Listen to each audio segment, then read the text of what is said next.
नमस्कार, मी विशाल परदेशी। या बुलेटिनमध्ये आपण जाणून घेणार आहोत महत्त्वाच्या घडामोडी। अगदी झटपट सुरुवात करूयात। आज जिजाऊ जन्मोत्सव आहे। जिजाऊंच्या या जन्मस्थानी बुलढाण्यातल्या सिंदखेड राजा इथं आज जिजाऊ जन्मोत्सव सोहळ्याचं आयोजन करण्यात आलं आणि यावेळी जिजाऊ जन्मस्थळी इथे जिजाऊ पूजन आणि त्यानंतर राज्यभरातील वारकरी राजवाडा ते जिजाऊ सृष्टी अशी वारकरी दिंडी काढणार आहेत।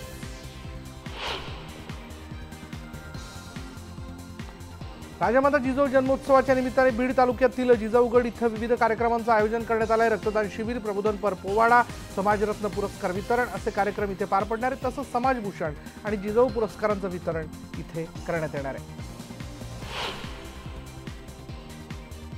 राष्ट्रवादी काँग्रेसच्या परिवर्तन यात्रेचा आज तिसरा दिवस आहे। काल रत्नागिरीतल्या खेडमध्ये परिवर्तन यात्रा दाखल झाली होती आणि यावेळी राष्ट्रवादीच्या नेत्यांनी चक्क बैलगाडीमधून प्रवास केला। विशेष म्हणजे बैलगाडीचं व्यसन सरकारवर धारदार शब्दात आसूड ओढणाऱ्या धनंजय मुंडेंच्या हातात होतं, तर या बैलगाडीत राष्ट्रवादीचे नेते अजित पवार आणि सुनील तटकरे विराजमान होते।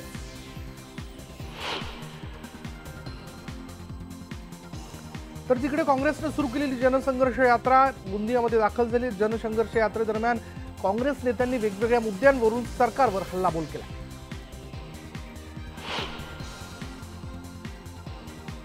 मोदी सरकारच्या पापाचा घडा भरला, आता जनता असताना धडा शिकवेल अशा शब्दात विरोधी पक्षनेते राधाकृष्ण विखे पाटील यांनी सरकारवर घणाघात केला।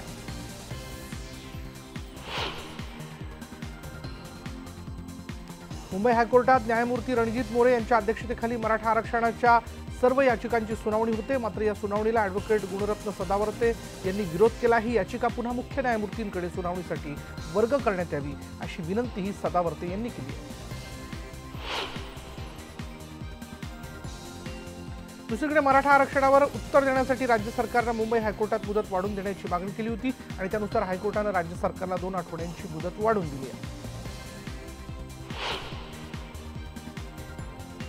पुणेरी पगडीवरून पुणे विद्यापीठाच्या पदवीदान समारंभात चांगलाच गोंधळ झाला। पुणेरी पगडी की फुले पागोटे यावरून संभाजी ब्रिगेड आणि ब्राह्मण महासंघ आमनेसामने आलेत। विद्यार्थी संघटना आक्रमक झाल्या। विद्यापीठात पेशवाई आणत असल्याचा आरोप या संघटनांनी केलाय। काही विद्यार्थ्यांना पोलिसांनी ताब्यात घेतलं। तब्बल 45 वर्षांनंतर यवतमाळमध्ये सारस्वतांचा मेळा भरला। कालपासून यवतमाळमध्ये 92व्या अखिल भारतीय मराठी साहित्य संमेलनाला सुरुवात झाली।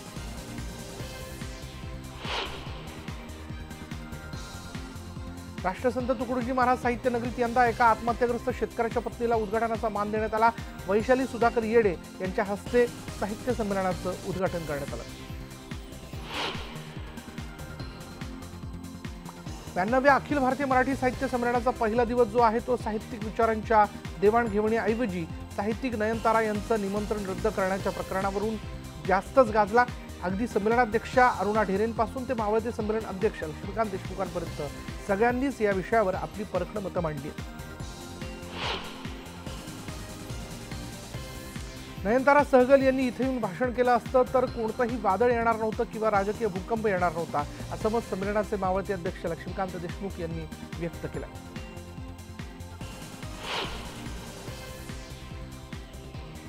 तर कुणी यावं आणि संमेलनाला वेठीस धरावंही योग्य नाही असं मत साहित्य संमेलनाच्या अध्यक्ष अरुणा ढेरे यांनी मांडलं। तसंच नयनतारा यांचं निमंत्रण रद्द करणं चुकीचं असल्याचंही त्यांनी ठासून सांगितलं।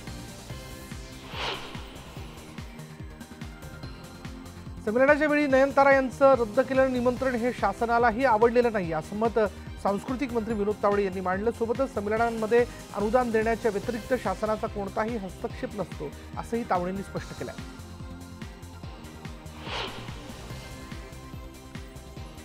संमेलनाच्या उद्घाटन समारंभाला उपस्थित असलेल्या शिक्षण मंत्री विनोद तावडेंच्या भाषणावेळी संभाजी ब्रिगेडच्या कार्यकर्त्यांनी गोंधळ घातला। पोलिसांनी गोंधळ घालणाऱ्या तरुणांना ताब्यात घेतलं।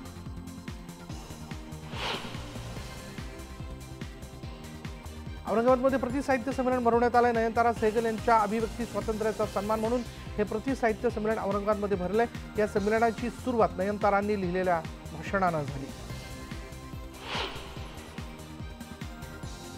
लातूरच्या निलंगा तालुक्यातला एक धक्कादायक व्हिडिओ न्यूज 18 लोकमतच्या हाती लागलाय, ज्यात शाळकरी मुलं एसटीला चक्क लटकून प्रवास करताना दिसतात। निलंगा तालुक्यातल्या केळगाव, निटूर, राणी, अंकलुगा, खडक, उमरगा या मार्गावर एसटीच्या फेऱ्या कमी आहेत आणि त्यामुळे शाळा गाठण्यासाठी मुलांना ही जीवघेणी कसरत करावी लागते।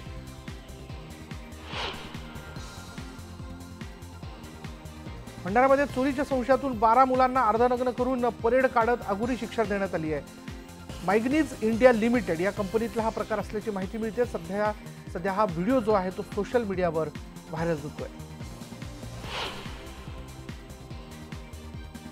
केंद्र सरकारच्या उडान योजनेच्या अंतर्गत सुरू झालेली कोल्हापूर मुंबई विमान सेवा अवघ्या 3 महिन्यातच बंद पडली। तर आता ही विमान सेवा पुन्हा सुरू करण्यासाठी सरकारच्या जोरदार हालचाली सुरू झाल्यात। मुंबईच्या सोबतच कोल्हापूर अहमदाबाद ही विमान सेवा ही लवकरच सुरू करण्यात येणार आहे।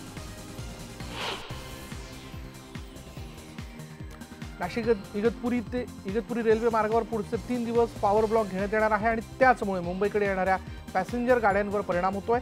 त्यामुळे काही रेल्वे रद्द करण्यात आल्या तर काही गाड्यांच्या मार्गात बदलही करण्यात आला।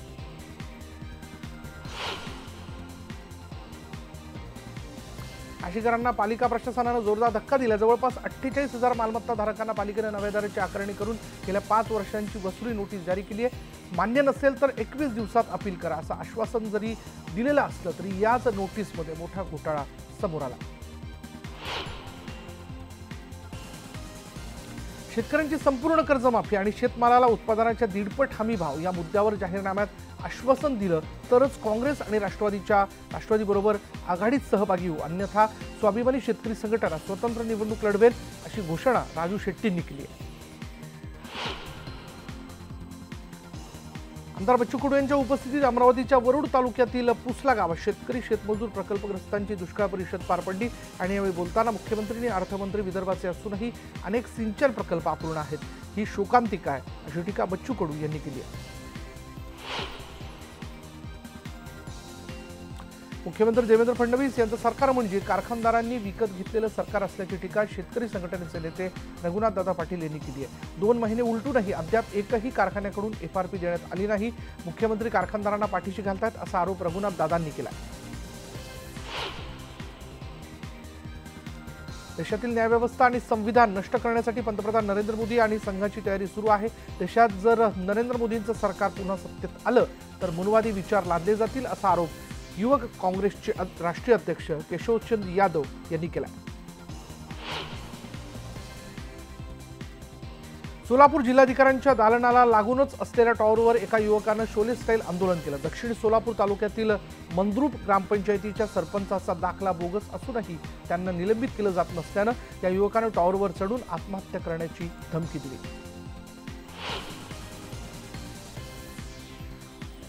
अहमदनगरमधील कर्जतच्या राशीन आसुंदा निंबे या गावच्या रस्त्याचं काम मुख्यमंत्री ग्रामसडक योजनेअंतर्गत सुरू आहे। मात्र या कामाचा दर्जा खराब असल्या कारणामुळे रोज अपघात होत आहेत। याचाच निषेध करण्यासाठी ग्रामस्थांनी रास्ता रोको आंदोलन केलं। जालन्यातील परतूर उपविभागीय कार्यालयासमोर 10 दिवसांपासून उपोषणाला बसलेल्या शेतकऱ्यांनी मुंडन करून शासनाचा निषेध केला। सिंचन विहिरीचे रखडलेले पैसे मिळावेत यासाठी शेकडो शेतकरी 10 दिवसांपासून उपोषणाला बसले। जालना जिल्हा परिषद स्थायी समितीच्या बैठकीत शेतकऱ्यांचा गोंधळ सुरू असतानाच मुख्य कार्यकारी अधिकारी यांची खुर्ची जप्त करण्यात आली। परतूर तालुक्यातील सिंचन विहिरी सुरू करण्याच्या मागणीसाठी शेकडो शेतकऱ्यांनी स्थायी समितीमध्ये गोंधळ घातला। नांदेडमध्ये रेशन दुकानदार करत असलेल्या चलाखी विरोधात नागरिकांनी तहसील ऑफिसवर मोर्चा काढला। बायोमेट्रिक मशीन खराब झाले असं सांगून दुकानदार धान्य नाकारतायत। संबंधित दुकानदारावर कारवाईची मागणी नागरिकांनी केली आहे।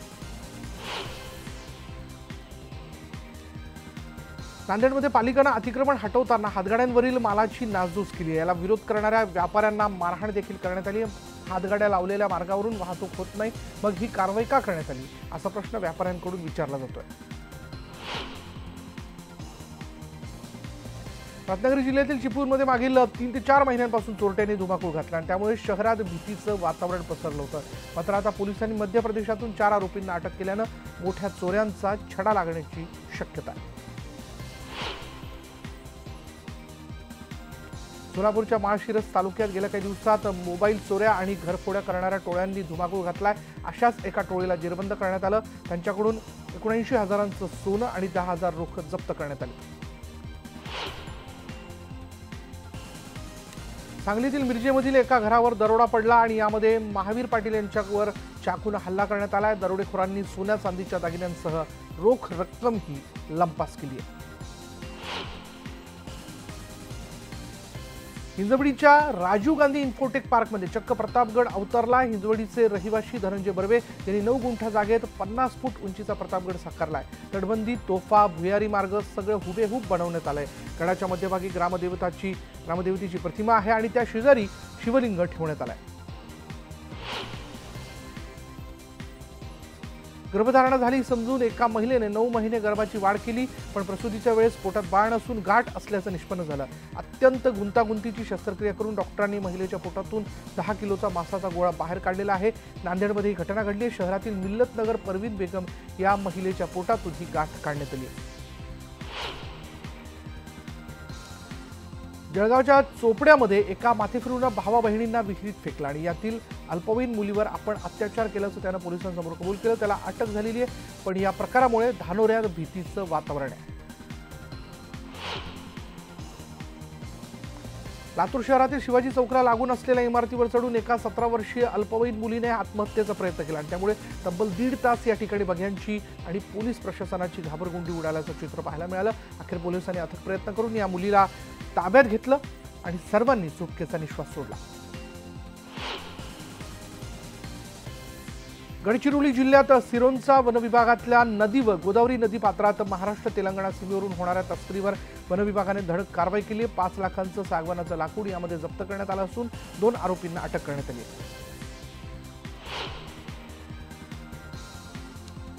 सांगली कृषी उत्पन्न बाजार समितीमध्ये झालेल्या बेदाणा सौद्यात 446 इतका उच्चांकी दर मिळालेला आहे आणि किलोचा सरासरी दर 190 ते 246 रुपये इतका आहे। शिवाय बाजार समितीमध्ये 350 टन बेदाण्याची आवक झाली आहे। 2 डोंगर नदी पार करण्यासाठी वापरली जाणारी झीप लाईन सफर साबेन कृषी पर्यटन केंद्रामध्ये सुरू करण्यात आलेली आहे आणि या लाईनवरून पर्यटकांना तलाव पार करून दुसऱ्या टोकाला वेगाने जाता येणार आहे। यासाठी नैसर्गिक उतार वापरण्यात आला असून सुमारे 500 किलो वजन पेलण्याची त्यामध्ये क्षमता आहे। सांगलीच्या इस्लामपूरमध्ये सांगली कृषी महोत्सव आणि दख्खन यात्रेचं उद्घाटन चंद्रकांत पाटील आणि सदाभाऊ खोत यांच्या उपस्थितीत झालं। या प्रदर्शनात शेती उपयोगी नवनवीन टेक्नॉलॉजी शेतकऱ्यांना बघायला मिळणार आहे। अकोल्यातील बार्शी टाकळी इथं चक्क सोयाबीन चोरून नेल्याची धक्कादायक घटना घडली आहे। अकोल्याच्या बार्शी टाकळी इथल्या शेतकरी अब्दुल सादिक अब्दुल रशीद यांनी त्यांच्या मालकीच्या बंद पडलेल्या जिनिंग फॅक्टरीमध्ये 65 पोते सोयाबीन ठेवलं होतं आणि त्यातली 45 पोती अज्ञात चोरट्यानं पळून नेली आहेत। पोलिसांनी चौघांना अटक केली आणि अटक केलेल्या आरोपींकडून पोलिसांनी एक बोलेरो गाडीसह 45 पोते सोयाबीन जप्त केलं। नांदेडच्या शासकीय दूध संकलन केंद्रात दूध घेतलं जात नसल्याने संतप्त शेतकऱ्यांनी दूध रस्त्यावरती ओतलं। या सरकारी दूध संकलन केंद्रात जिल्ह्यातील शेतकरी मोठ्या प्रमाणात दूध आणतात, पण शासनाने ठरवून दिलेल्या 3000 लिटरपेक्षा अधिक दूध घेता येत नसल्याचं सांगून शेतकऱ्यांना परत पाठवलं जात आहे। दूध संकलनाची मर्यादा वाढवण्याची मागणी करूनही त्याची दखल घेतली जात नसल्याने शेतकरी संतप्त झाले। आणलेलं दूध परत न नेता संकलन केंद्राबाहेर या शेतकऱ्यांनी हे दूध जे आहे फेकून दिलं आणि त्याचा निषेध केला।